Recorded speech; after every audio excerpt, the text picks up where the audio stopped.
consider at creative ways to keep equity first in our budget conversations and investing in a number of critical and direct support efforts aimed at students who need it the most. And some of the great work that continues, even during this uncertain time, services as a testament to that commitment. So before we get to that, I just want to cover a couple quick things relative to this press conference. We are going to continue with our normal format of calling on each reporter joining us today and ask that you ask all of your questions before moving on to the next reporter. If you have follow-up questions after your turn, feel free to message our moderator and he will work you back into the lineup. Tim Lamont will be the moderator and managing the order and timing of the news conference. And we ask your patience and understanding as we want to give all of our media an opportunity to ask questions. I will now turn it over to our superintendent, Dr. Jane Belmore, for her comments. Thank you, Gloria. And as always, thank you to all of our board members who continue to support us through these uncertain times. And also, as always, I too want to thank all of our partners in the news media as we continue to rely on you to provide our families and community very important information. These weekly press updates are designed for you to provide the opportunity for you to obtain accurate information to communicate to our community. And we really appreciate you taking the time to be here with us today for that purpose. Let me start by saying our work in the district continues.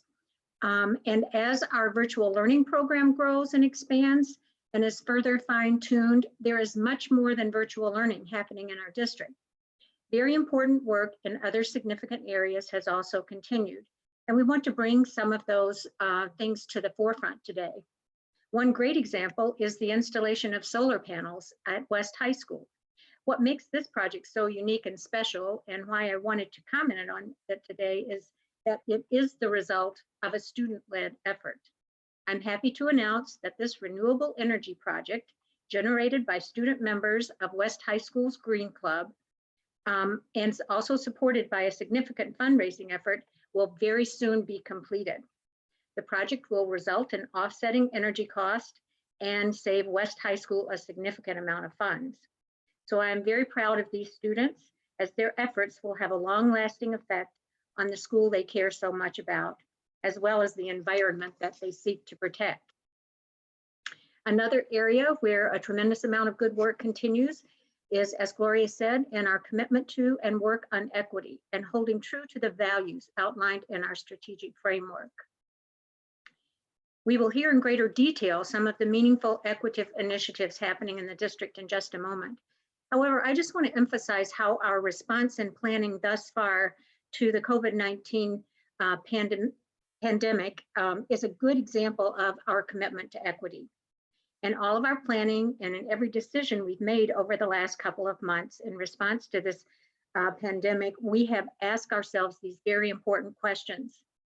What are the potential unintended consequences of a decision or plan? How would we plan to mitigate against those unintended consequences? Who may benefit and who may be disadvantaged by a decision? How are our communities of color affected? How have they been included or excluded? How will our students with disabilities and language learning needs be impacted? How is our plan or decision accounting for the emotional, physical safety needs of the communities that we serve? How will we assess if people are traumatized by our plan or practice? Are there other community partners who can share input and or implementation with us? And what are the measures of success for our plan? And finally, how are families impacted by our decisions? And then how will we monitor and communicate results? What data will we use to measure the effectiveness? So as Gloria touched on, you will hear that theme today. You will hear that theme consistently in the future because these questions are at the center of everything we do.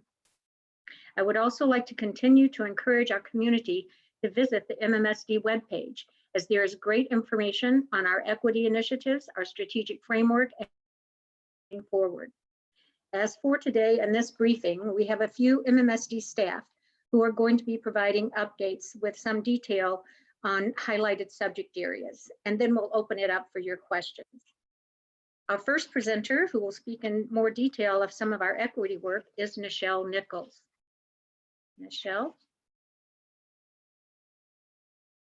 Yes, thank you very much, Jane. This is Nichelle Nichols, Executive Director of Equity, Partnerships, and Engagement. And as we just heard Jane Belmore say, our district's commitment to equity, specifically racial equity, has guided many of the decisions that we have made during COVID-19. We have embedded equity into our decisions by holding ourselves to a series of questions that our equity tool asks. And Dr. Belmore just stated some of those questions. And those questions guide us to consider the students and families who are most impacted, the potential unintended consequences of our decisions, and what plans we will put in place to mitigate those issues. We know that during complex times when information is changing on a weekly and sometimes daily or hourly basis, we have to continue to honor the importance of responding quickly while also pausing long enough to incorporate equity into our decision-making and taking the feedback that we hear along the way. It's important for us to remember there's no final destination per se to our equity work, but we want to share that this is central in all that we do, including through COVID-19. And in previous press conferences, we have highlighted some of the work, but I just want to illuminate some of the work that we have already currently done with Equity at the Center. So some examples have been how we selected our neighborhood meal sites, had an equity lens carried throughout.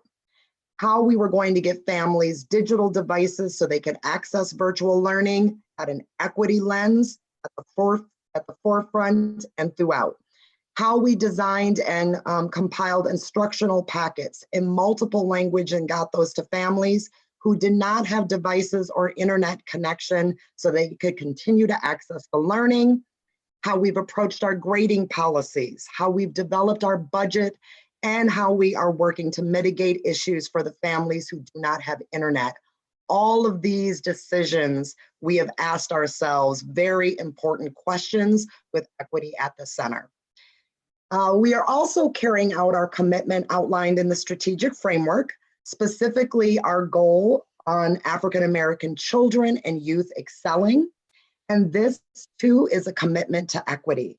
And our hope is that even during stressful and uncertain times such as these, that the projects that we are advancing will reach and impact in a very positive way our students and families.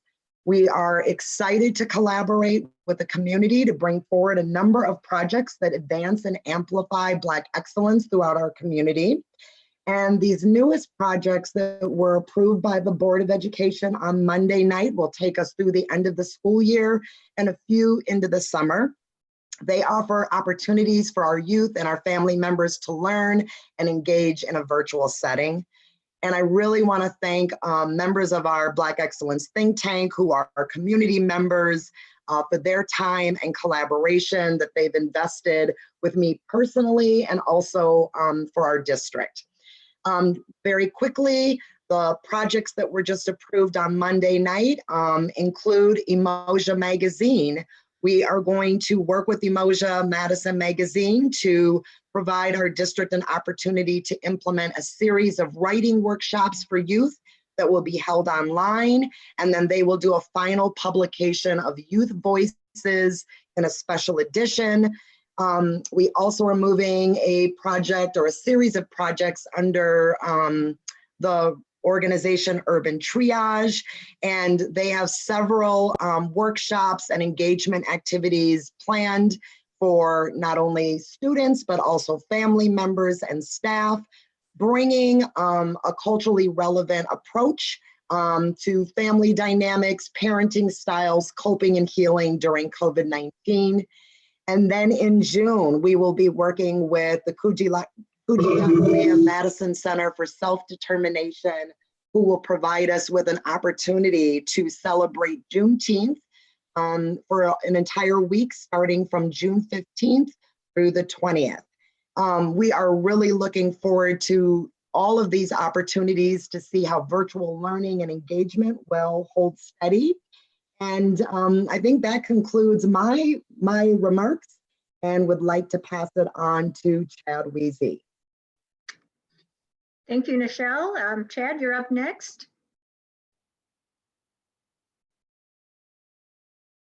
Thanks, Nichelle and Jane.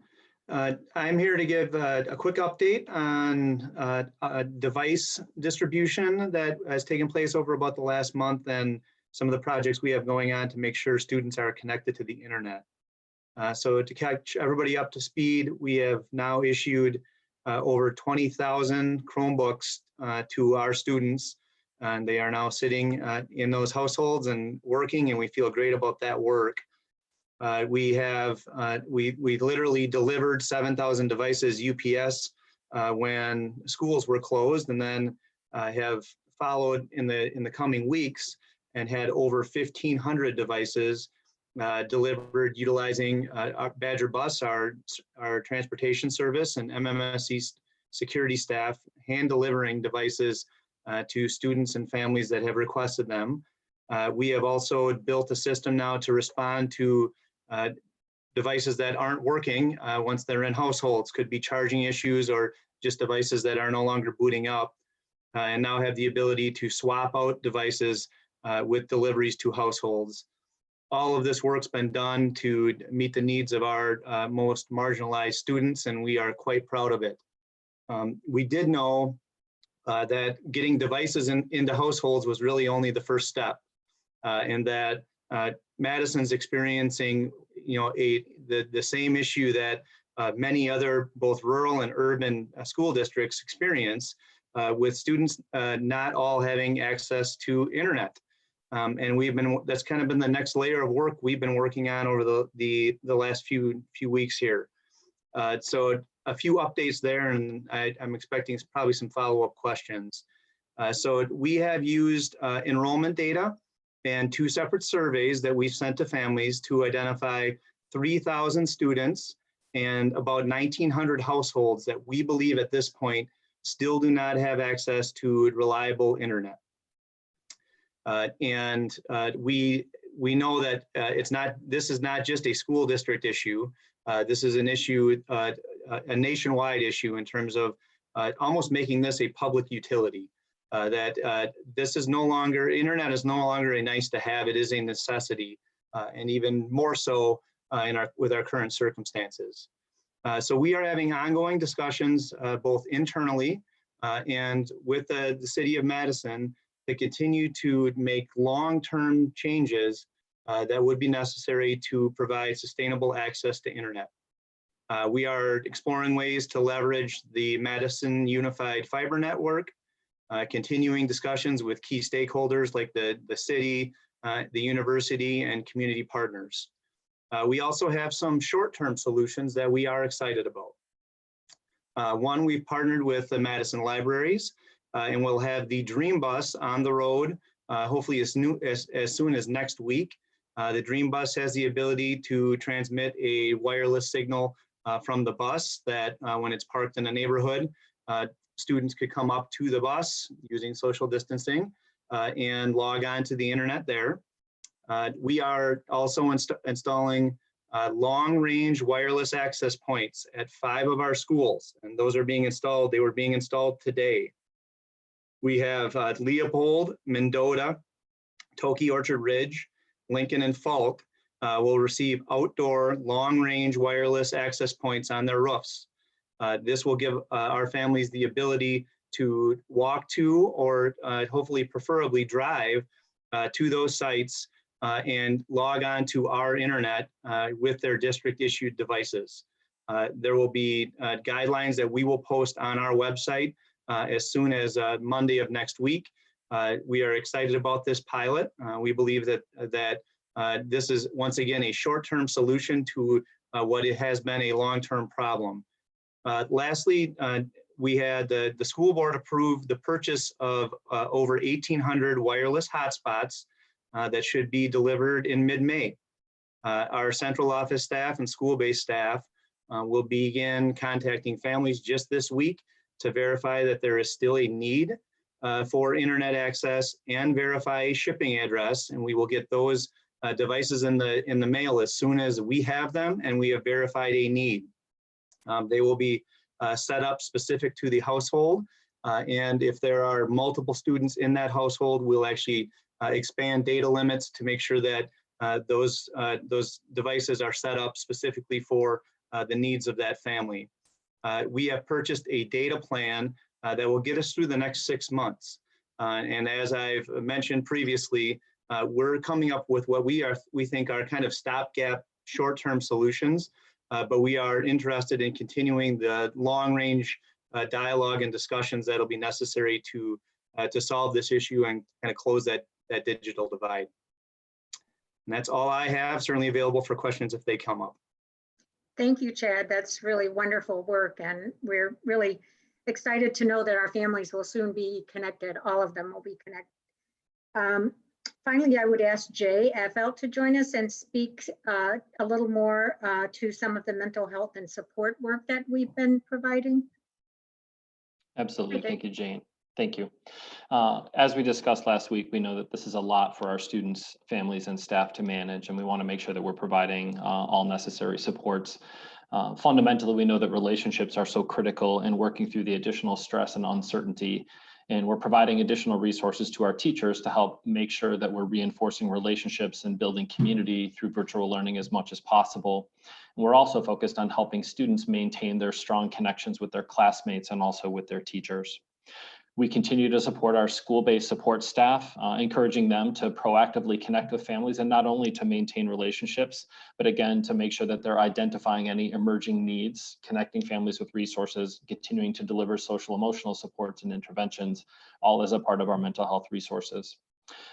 We've also shared an extensive set of resources for students, families, and staff on our MMSD COVID-19 website, including resources on being well in these stressful times, along with mental health resources for more significant challenges. Our Being Well page, with over 700 unique page views so far, covers resources ranging from overall well-being or more specific guidance for topics such as maintaining routines, getting enough sleep, managing screen time, thoughtful eating, physical activity and movement, the importance of being outdoors, mindfulness, some unique suggestions for family activities, and even some guidance on journaling as a coping strategy. Our mental health page has over 1,200 unique page views, and it includes resources for talking with our students to process what's happening, strategies for managing additional stress and trauma, and it also provides contact information for our local community partners and agencies who are well positioned to offer additional supports, including crisis lines for even more significant concerns. Our school-based support staff are our primary points of contact and the best ones for families to reach out to make sure that students and families are connected to any necessary resources. And lastly, Dr. Armando Hernandez from our team, the Assistant Director for Integrated Health, is hosting a weekly series of Facebook Live events in both English and Spanish called Coping During COVID-19 to provide strategies for families navigating these challenging times. The video for his first session 3 weeks ago in English has been accessed over 1,900 times, and his first session in Spanish has been accessed over 3,300 times. And just a short while ago, he finished hosting another event today in English, and as we speak, he is now hosting an online event in Spanish on our MMSD Facebook Live page. Thank you, Jay. Tim, I'm going to turn it over to you. Thank you, Jane. We're going to start the question and answer portion of our press conference, and we're going to start with the Wisconsin State Journal. Kelly? Yes, hi, can you hear me? We can. Okay, great. Thanks for holding the press conference and taking questions. We really appreciate it. Is there any sort of like breakdown of like what percentage of kids in each grade are fully participating in learning as classes are online? So I would ask Jay, I think that's related to our attendance information. Jay, can you give us the latest on that? I can, yeah, Kelly, we're continuing to use attendance primarily, again, as a tool to make sure that we're in contact with students and families, and those contacts are primarily going through our teachers. Teachers continue to take attendance every Friday during virtual learning, and then our teams follow up the following week to make sure that they're doing our best to connect with families. who we lost perhaps contact with the previous week. So for the week of April 20th, which is our third week of virtual learning, we were in touch and in communication with 94.4% of our students. That was down just slightly from the week prior, which is at 95.5%. More specifically to your question about complete engagement, that overall attendance rate was down slightly again last week. And again, primarily because not all of our middle school and high school students are engaging with all of their teachers on a weekly basis. So those numbers overall were down just slightly from 87.8% to 86.3%. Our teachers are not documenting in a formal way. I think the actual anecdotal data that you're looking for, which means being in touch with a student, could range from a student is participating in every single activity, completing every assigned task, to others who are just merely keeping in touch and we know that they're okay. And so our teachers continue to work with support staff to making sure that we're engaging every student to the greatest degree possible, given the challenges that they may be facing. But again, we're quite pleased with an overall attendance and engagement rate of 87.8%, and in touch with nearly 95% of our students. Thank you, Jay.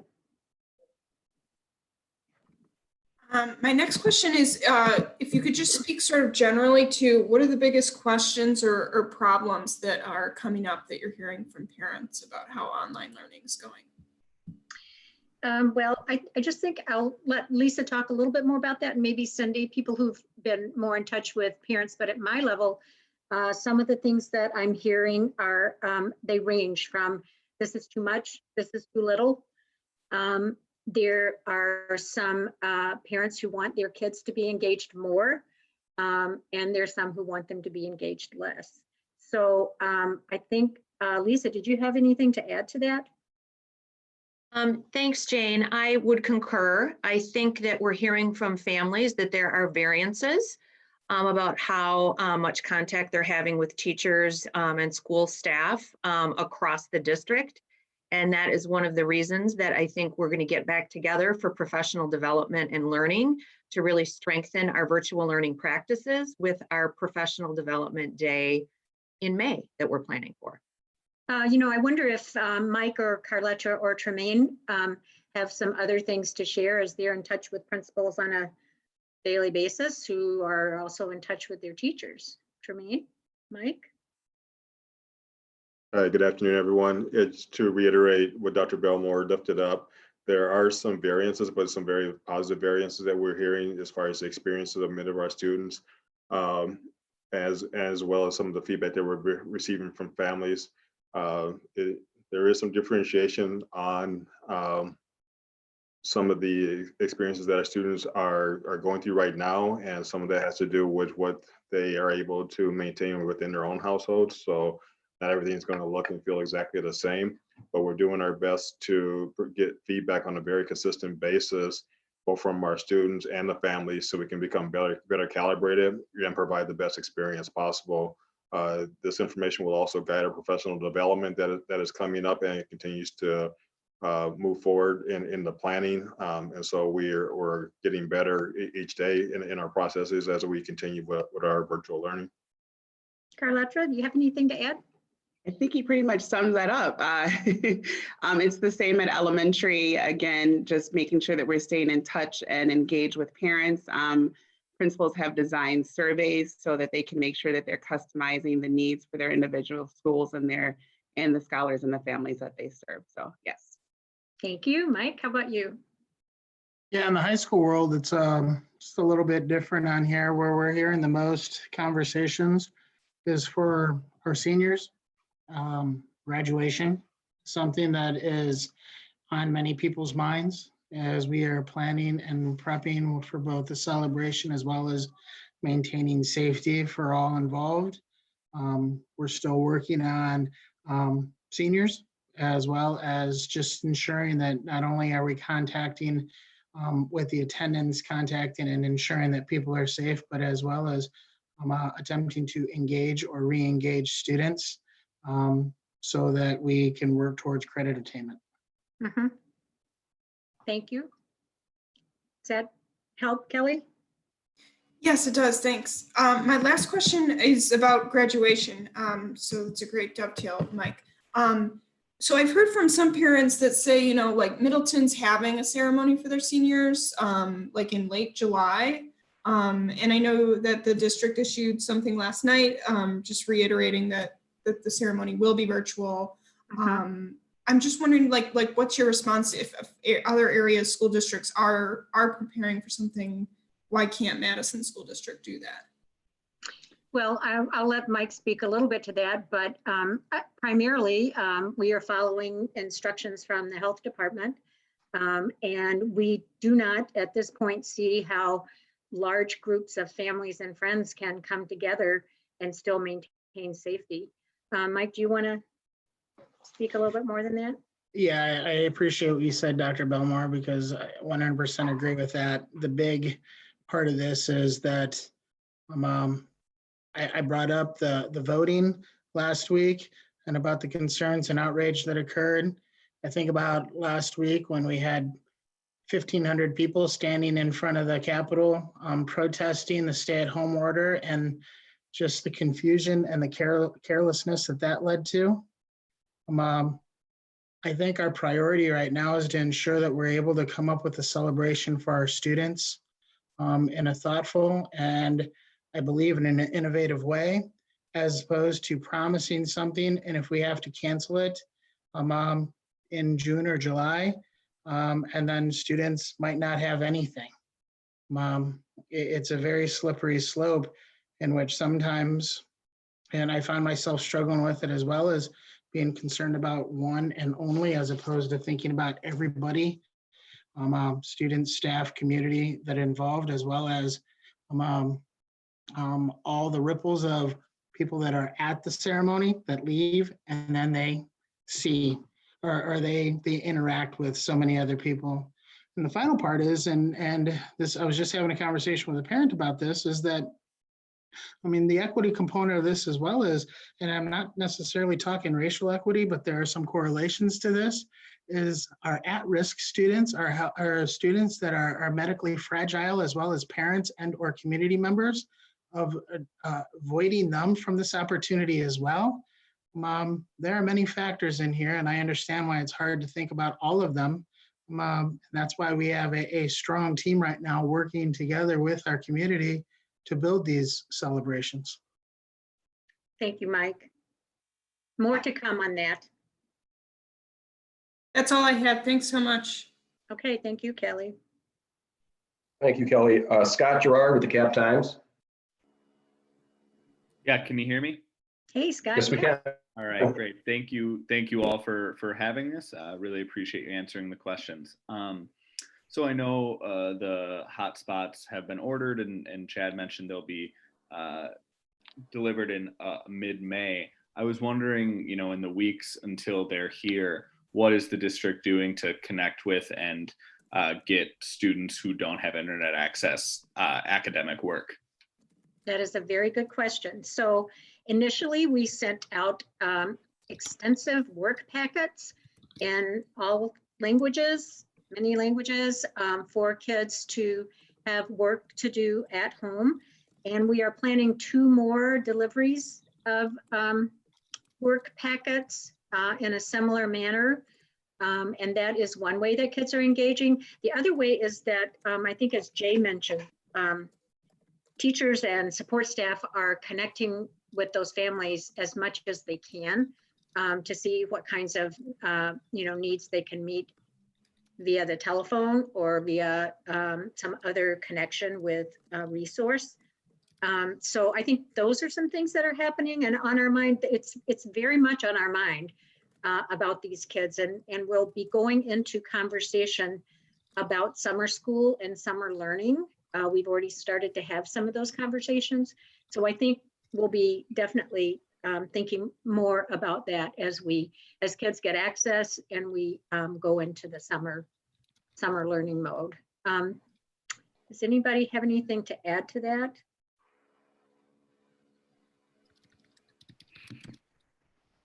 I would also say, I just will mention here that our special education teachers have been really learning a lot about how to provide services for students with special needs, special learning needs, and they are actually, feeling stronger connections there with their students as well. Thank you. The other question I had, I know it took a lot of planning and conversation to get to the pass, no pass grading system for high school students. There was a person who spoke Monday at the school board meeting about asking if some students could opt in to receive letter grades. And I know there's a petition out there that has some student signatures. I guess I was just wondering, was there consideration given to a kind of opt-in system, and why was that not chosen for grading? I'm going to say two things, and then I'm going to ask Cindy to come on a little bit more, or Mike. So the two things are students do have a way for a third party to access their grade. So for colleges, universities, any kind of secondary program. And the next thing is that, I can't remember what the next thing is. So I'm going to turn it over to Cindy. I'll probably think of it. Hi, Scott. How are you? I don't have much to add from what Jane said. I think we've kind of talked about this continuously. And I think our main reason for sticking with a pass, no pass stays pretty firm. We felt that grades during this time were not going to equal what grades were during the regular first semester. We were concerned with students that were not able to engage in learning this time for a variety of reasons, not just internet access, but either they had to go to work or they had sick family members or they were sick, and we didn't want them to be negatively impacted. And we felt that the pass, no pass was the most equitable approach for that. I think with the people being able to opt in, again, those that are already afforded a lot of opportunities would be able to take advantage of that. And those that may not be afforded those same opportunities during this time may not be able to take advantage of that. And so we feel like that would continue to create more inequities. We have received a lot of feedback. We've received a lot of thoughts around it. And at this point, we are staying firm with that. And as Jane mentioned, we are able to provide letter grades and GPA in the event that a third party requests that, which will stay true for the next 3.5 years because we know our freshmen don't graduate until 2023. Yeah, I just want to add one thing on there. Thank you, Cindy, for that. Yes, there are some people that are upset with this, and I understand why. But we also have many students and families that have expressed appreciation for providing a way to alleviate some stressors or tension that they might be feeling through this time as well. And so again, we're trying to support and accommodate as best as we can, along with supporting our teachers as they are learning virtual learning or virtual teaching for the past several weeks. Thank you. I think the only other question I have is also related to grading. For students who aren't able to connect with teachers or do virtual learning right now, even in a pass, no pass system, I guess, how are they being assessed for the remainder of the year? So their first semester work is being captured, and that will be taken into account. Cindy, do you want to, it's a little bit different at middle and elementary, so do you want to add anything to that? Sure. So I just add a few things, Scott. When we closed, we were 3/4 of the way through the school year, and we were close to the end of the third quarter. So at middle school, just received their quarter 3 grades. And across the board, for all of our students that are in our district, we said that we would do no harm to them during this time. So students could not go down or their grades could not be lower than when we closed on March 13th. So at the high school level, that meant that how students performed as of March 13th we would hold tight to that opportunity of their score and only allow this for a time to improve, to continue their learning, and to do better and to improve their grades. And that would be the same thing at elementary, and that would be the same thing at middle school. As Mike said before, we tried to take a really slow start approach to this and focus on relationship building, social emotional well-being, and ask teachers to hone in on those few essential knowledge and skills. But at the end of the day, if they're not able to engage and they were passing or they were doing okay prior to March 13th, then they would end that school year. We were able to get a waiver from DPI for instructional minutes, which also helped with that, knowing that everyone is in a different place right now. Yeah, and one of the things, Scott, on that is, Cindy and I met with the high school principals actually earlier today. Each site is utilizing planning opportunities in which they're designating non-teaching staff to reach out, to visit, to try to find students that are missing. We worked with Jay's department, getting names so that we can then attempt to track students down. This is a way in which we might have to rethink or redesign what summer school looks like, as well as how we begin thinking about how we transition into the 2020-21 school year on how to support our students as well. Unprecedented times sometimes leads to unprecedented actions.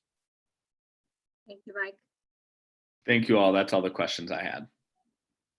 Thank you, Scott. Now we're going to go to Layla with the Simpson Street Free Press. Hi, thank you. I don't have any questions at the moment. All right, well, thank you. Next, we'll go to Michelle with NBC 15. Hi, thank you for giving us the space. My first question is based on a tip that we got about a renegade prom up in the Dells. Some seniors at one of the high schools, maybe they're planning some kind of getaway. So can you first confirm, or are you aware of such a plan? And two, are you monitoring or enforcing the social distancing order among, really the upper class and some of your older high school students? Michelle, could you repeat what you just said? The first part? The first part, yes. So somebody tipped us saying a retrograde prom, so like a getaway prom up in the Dells is currently in the works. There's one particular high school that they mentioned. So are you aware of such a thing? Can you tell me which particular high school you're talking about? Yeah, Wes. Yeah. So I guess here's a few things. One, unfortunately, we're not able to monitor all social media sites. We do try to talk with our students as well as the guardians and parents about being safe and making positive choices. I'm disappointed that if the public knows this is happening and no one is saying anything to try to discourage or dissuade, putting so many people at risk, it goes back to the question or the concerns that I brought up about in-person graduations.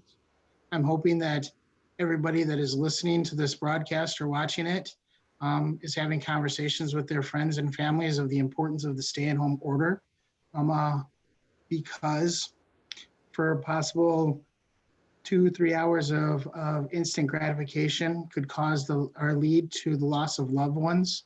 And then people that are sitting silently, that don't say a word to these students and or families that are allowing it to happen, will have to live with that regret forever.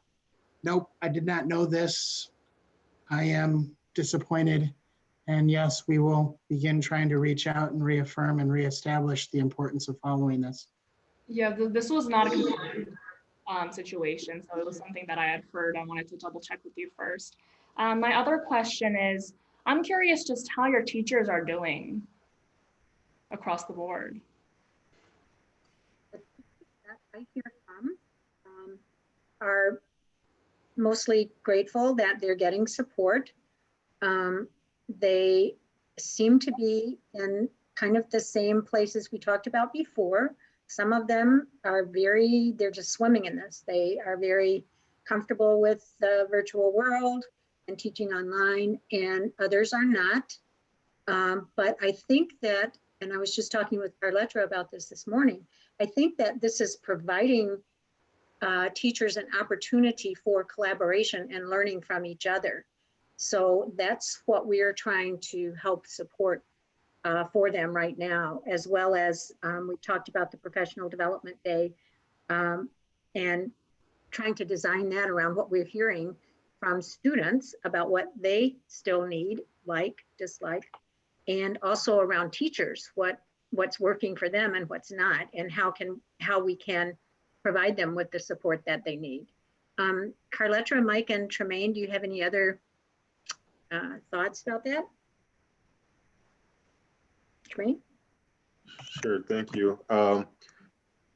To your question of how teachers are feeling, I would say it would be difficult to say across the board that there's one feeling that our teachers have, but what I do know is that we are really working with staff and acknowledging the sense of loss. I mean, we have tremendous teachers here in Madison, and these teachers that are missing the in-person interaction with students that they care so dearly for. And so we need to make sure that we recognize that and we support that, support that sense of loss that they're going through. And at the same time, so many are amazing in how they're stepping up and adjusting in support of their students in this virtual platform, going above and beyond expectations and trying to keep students at the center. So while I appreciate the question of our teachers and how they feel, and that is very so important, and we want to thank all of our staff members for the tremendous amount of work that they're doing. They are continuing to be student-centered and want the best for our Madison families. Letra, do you have thoughts on that? I would, and sorry, my picture's not showing up because the host hasn't given me permission. So that's why you can't see me right now. But yes, just to add on to permission to show her face. There I am. All right.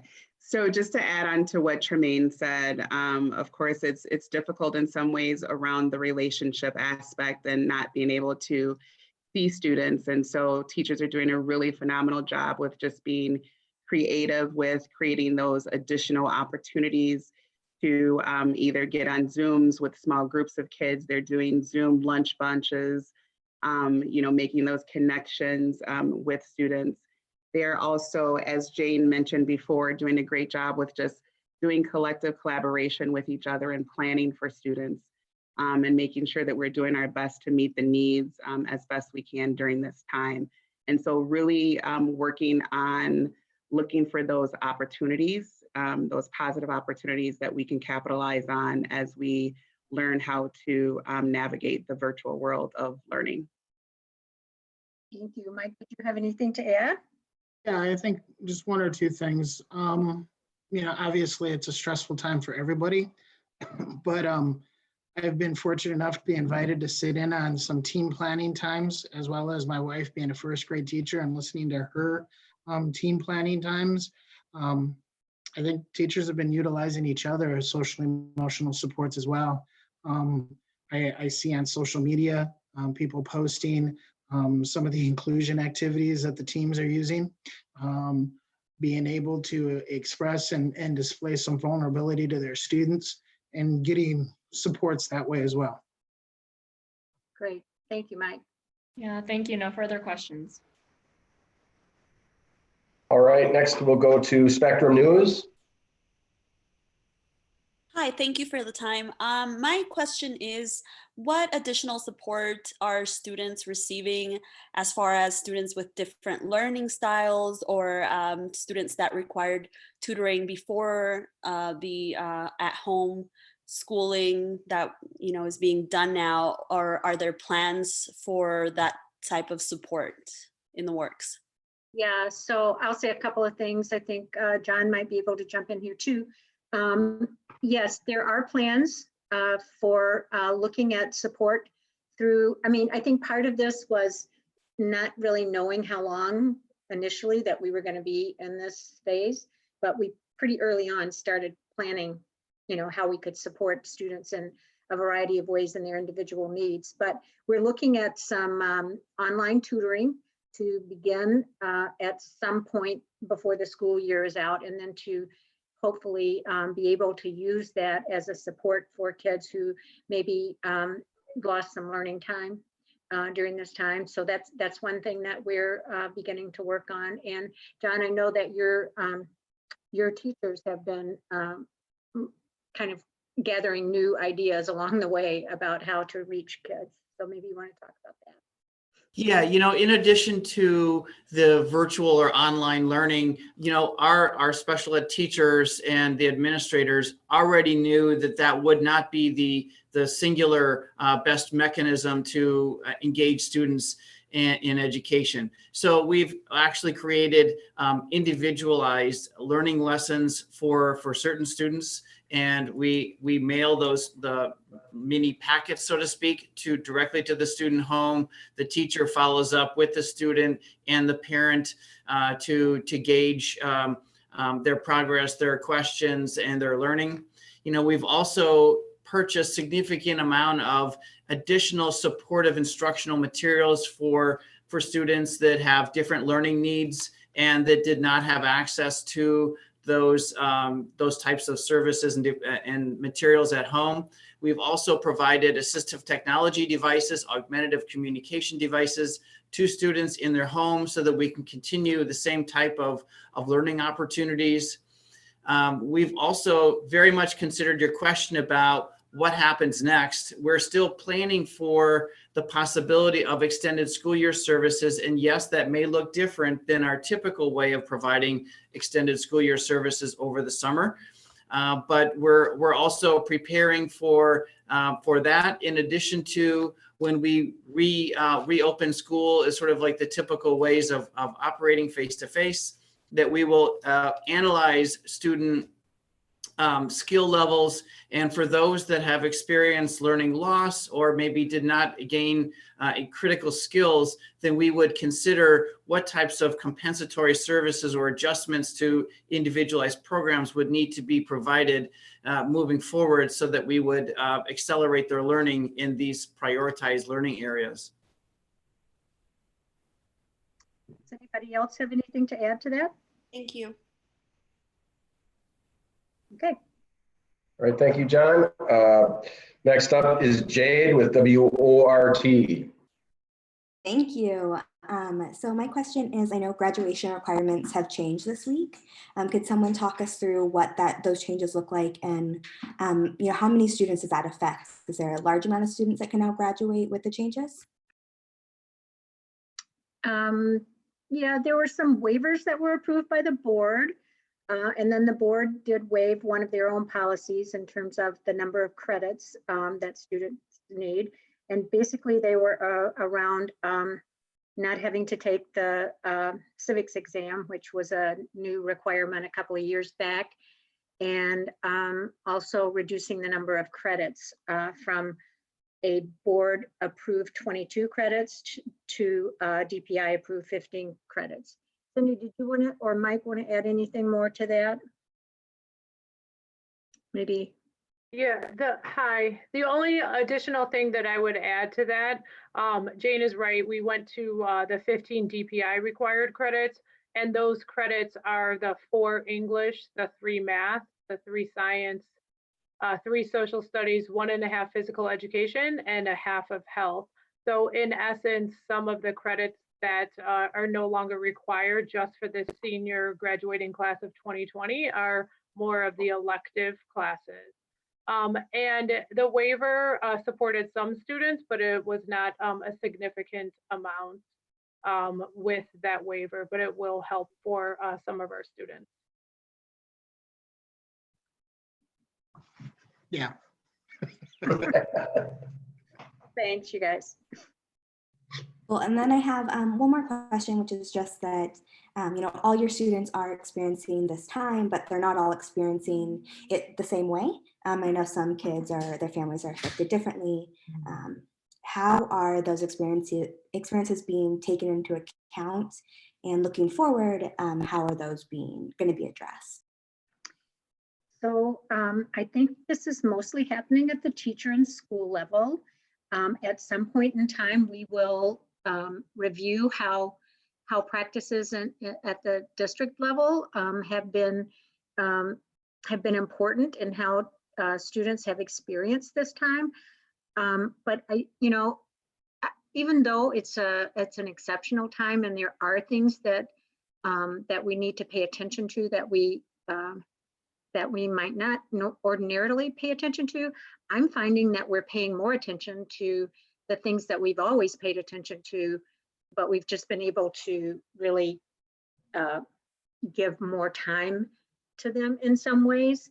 So kids need a lot, whether they're in the school building or they're out of the school building.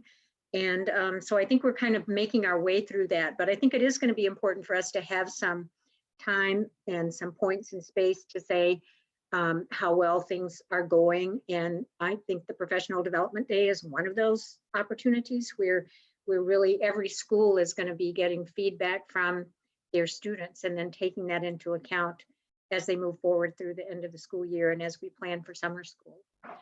So I hope that addresses that somewhat. And I'll just see if anybody else has anything to add. I don't know if I can see everybody. Jermaine?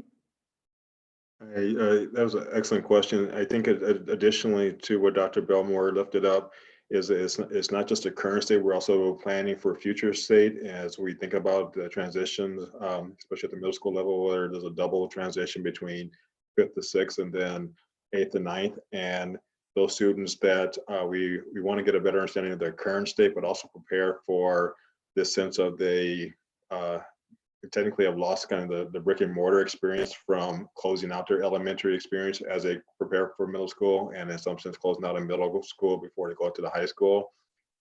Additionally, with the mindset that there's already anticipated anxiety when you shift from a different level to the next between 5th to 6th and then 8th to 9th, just in the experience of going into a new space and a new experience of students. So those are things that we're being very mindful of as we do our planning, that it will be above data and things that we normally do. We are being very conscientious about the social emotional supports that go along that, and that begins with the current assessment of where students are, but also very, very intentional in planning for what they will experience over the summer and their readiness for next year.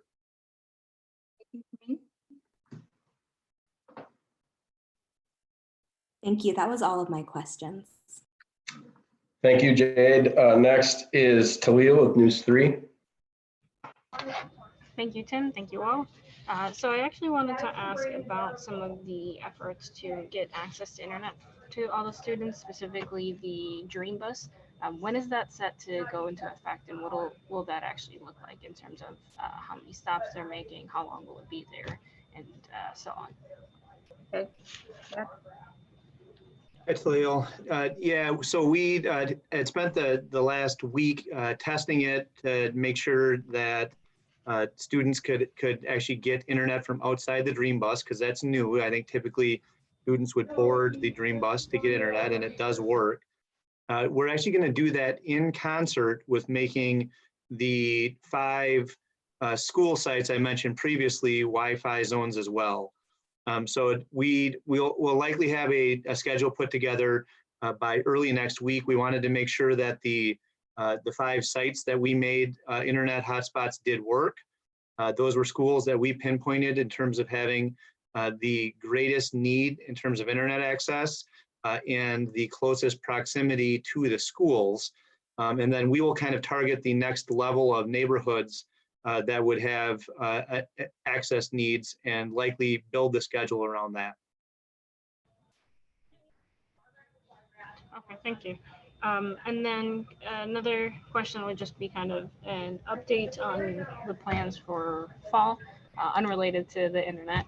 I know for the spring semester and summer we're going on with virtual learning. Have any additions been made on what the fall semester is going to look like? I know the focus was going to be a recovery from COVID-19, but are there any updates to what fall of 2020 is supposed to look like for students? So this week we started to put together our planning teams for fall, and we're beginning to look at that. And it appears that we're going to have three different aspects to plan for, 3 different scenarios. One would be still being virtual. The other would be being all in buildings. And the third is some combination of the two. And I think that that's where we're kind of directing our planning now. Lisa, did you want to take over on that? No, I think Jane, I think you're absolutely right that there are still some pieces that we don't have. And we're really focusing on the 3 areas of work that include how are we ending this year strong? How are we planning for an intentional summer school? And how are we planning for what reentry will look like next year? And all of this planning is really very tied together. And there are still some pieces, as I said, that we don't have and some guidance that we're still awaiting from DPI and the Department of Health. I will say what we are always keeping at the forefront is keeping how we talk about our students and our schools in a very positive light in terms of accelerating growth versus talking about gaps or what they have not learned. So we're going to really be thinking about what are the essentials moving forward that will help our students to do that and really frame this in an asset-based way so that we can take care of the needs that children and families will have both socially and emotionally and academically moving forward. Thank you, Lisa. So yes, we're really beginning to move into that intentional phase of planning what's next. And I think as Tremaine pointed out too, it's as important to see where students and families are now, but it's also important to reimagine and imagine where they're going to be in the future. So we'll be concentrating on that.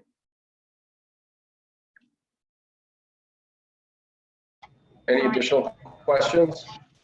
That's all for me. Thank you. All right, and channel 27 is indicating they're going to pass on questions. Is there anybody else with any follow-up or any latecomers with questions? All right, I don't see anybody stepping in for that, so I guess that will conclude this. Jane, do you have any closing comments? I just thank you all for being here. I'm going to ask Gloria if she has a few more things she'd like to say. Thank you, Jane. No, I think just thank you all for participating in this, and a special thank you again to all of our staff who are working really hard and have been working really hard. So a lot of good work happening and a lot of lessons learned during this process. So thank you all for being here. Thank you.